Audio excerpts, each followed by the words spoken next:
Hello everyone, economics वाला by Pradeep Sharma YouTube channel में आप सभी का स्वागत है। और आज हम पॉइंट डिस्कस करेंगे माइक्रो इकोनॉमिक्स का, जो रहेगा थ्योरी ऑफ, जो केन्स ने एम्प्लॉयमेंट की थ्योरी दी थी उसका ये एक टॉपिक रहेगा। और उसमें ये टॉपिक है the equilibrium is not necessary at the full employment. ये क्वेश्चन है कि जो इक्विलिब्रियम है एम्प्लॉयमेंट का, वो क्या मतलब फुल एम्प्लॉयमेंट के ऊपर ही रहता है या फुल एम्प्लॉयमेंट से पहले भी हो सकता है। तो ये आज का हमारा क्या है टॉपिक रहेगा। और इसके अंदर देखिए, मैंने आपको जो पिछली वीडियो है उसमें एक कर्व बनाया हुआ था, जो ओ एक्स एक्सिस पे हमने एम्प्लॉयमेंट की रेट ले रखी है और ओ वाई एक्सिस पे हमारी क्या रहेगी, रिसिप्ट। और जो ओ एस है, देखिए ये रहा एग्रीगेट सप्लाई कर्व है, वो हमारा क्या रहेगा, ये हमारा एग्रीगेट सप्लाई कर्व है ओ से लेके, और ये हमारा क्या है एग्रीगेट सप्लाई कर्व, और ये एडी हमारा क्या है एग्रीगेट डिमांड कर्व। तो देखिए जो इक्विलिब्रियम पॉइंट है वो क्या है, ई के ऊपर क्या है इक्विलिब्रियम पॉइंट है, जहाँ पे एग्रीगेट डिमांड और एग्रीगेट सप्लाई क्या है एक दूसरे के बराबर है। और हमारी जो एम्प्लॉयमेंट की रेट है वो है ओ एन टू के बराबर क्या है employment generation. O N two के बाद क्या है, ओ एन टू पर हमने क्या कर रखा है एम्प्लॉयमेंट, एंटरप्रेन्योर क्या है एम्प्लॉयमेंट लगा रखे हैं। और जो इसकी रिसिप्ट है वो कितनी है, ओ एम के बराबर उनको क्या है प्रोडक्शन है, या हम कह सकते हैं रिसिप्ट्स। इसके बराबर है ओ एम के बराबर, जहां पे क्या है ई पॉइंट के ऊपर क्या है इक्विलिब्रियम है, यहाँ पे एग्रीगेट डिमांड और एग्रीगेट सप्लाई करो बराबर है। तो इसका मतलब क्या है, equilibrium is not necessary at the full employment. ये बात सही है कि ये नेसेसरी नहीं है कि फुल एम्प्लॉयमेंट तो हमारा क्या है, फुल एम्प्लॉयमेंट का पॉइंट तो ये है, ये पॉइंट हो सकता है या ये पॉइंट हो सकता है, ये पॉइंट हो सकता है, ये पॉइंट हो सकता है। इस पॉइंट के ऊपर जैसे हमने आर मान लिया, ये एस टी यू, ठीक है, ये चार पॉइंट है आर एस टी यू। इस पॉइंट के ऊपर कहीं भी अगर हो एग्रीगेट डिमांड करो तो हमारा क्या कह सकते हैं हम, फुल एम्प्लॉयमेंट के ऊपर संतुलन रहेगा।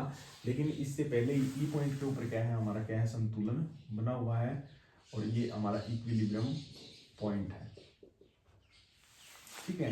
लेकिन मान के चलिए कि किसी कारणवश क्या है एग्रीगेट डिमांड हमारी क्या हो जाती है, बढ़ जाती है, और नया एग्रीगेट डिमांड करो, ये देखिए मान के चलिए एग्रीगेट डिमांड करो हमारा ये है ए डी वन,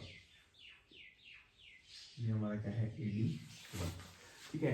अब हमारा एग्रीगेट डिमांड करो और जो एग्रीगेट सप्लाई करो वो किस पॉइंट के ऊपर इंटरसेक्ट कर रहे हैं, टी पॉइंट के ऊपर इंटरसेक्ट कर रहे हैं। इसका मतलब क्या है कि एग्रीगेट डिमांड करो अब चाहे कहीं भी बढ़े, मान के चलिए अगर इससे एग्रीगेट डिमांड करो इससे भी ज्यादा बढ़कर किस पॉइंट के ऊपर चली जाती है, यू पॉइंट के ऊपर चली जाती है।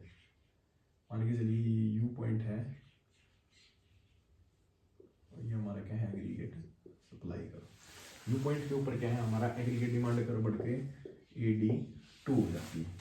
लेकिन क्या है, अब जो फुल एम्प्लॉयमेंट जो पॉइंट हमारा एन एफ, ये हमारा फुल एम्प्लॉयमेंट पॉइंट है, इस पॉइंट के ऊपर क्या है सभी लोगों को रोजगार मिला हुआ है, इससे आगे ये नहीं बढ़ सकता, इसलिए एग्रीगेट सप्लाई पर क्या है वर्टिकल हो जाएगा।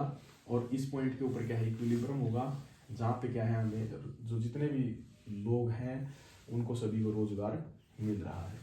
लेकिन अगर पॉइंट ई पर बात करें, ई पॉइंट के ऊपर यदि क्या है संतुलित रहेगा, इक्विलिब्रियम पॉइंट रहेगा, तो एन टू एन एफ के बराबर if equilibrium point is E, then N two से लेके एन एफ, ये क्या रहेगा हमारा अनिच्छिक बेरोजगार, अनिच्छिक बेरोजगार, या जिसको हम बोलते हैं इनवॉलेंट्री अनएम्प्लॉयमेंट। मतलब एन टू एन एफ के बराबर क्या रहेंगे, अनैच्छिक बेरोजगार रहेंगे, जो काम तो करना चाहते हैं लेकिन उनको रोजगार नहीं मिल रहा है। ये कब रहेंगे, जब एग्रीगेट डिमांड कर्व क्या है एट पॉइंट ई पे रहेगी। लेकिन अगर किसी कारणवश एग्रीगेट डिमांड कर्व इंक्रीज हो जाती है तो हम बोलेंगे कि at the level of full employment there will be क्या है, इक्विलिब्रियम है at point S T U, चाहे कोई भी पॉइंट हो, वो एक ऐसे पॉइंट है जिनके ऊपर क्या है, फुल एम्प्लॉयमेंट के ऊपर क्या है, इक्विलिब्रियम लेवल रहेगा। ठीक है, तो ये छोटा सा टॉपिक था। आपको अगर अच्छे से समझ आया हो तो प्लीज़ चैनल को लाइक करें, सब्सक्राइब करें। Thank you so much.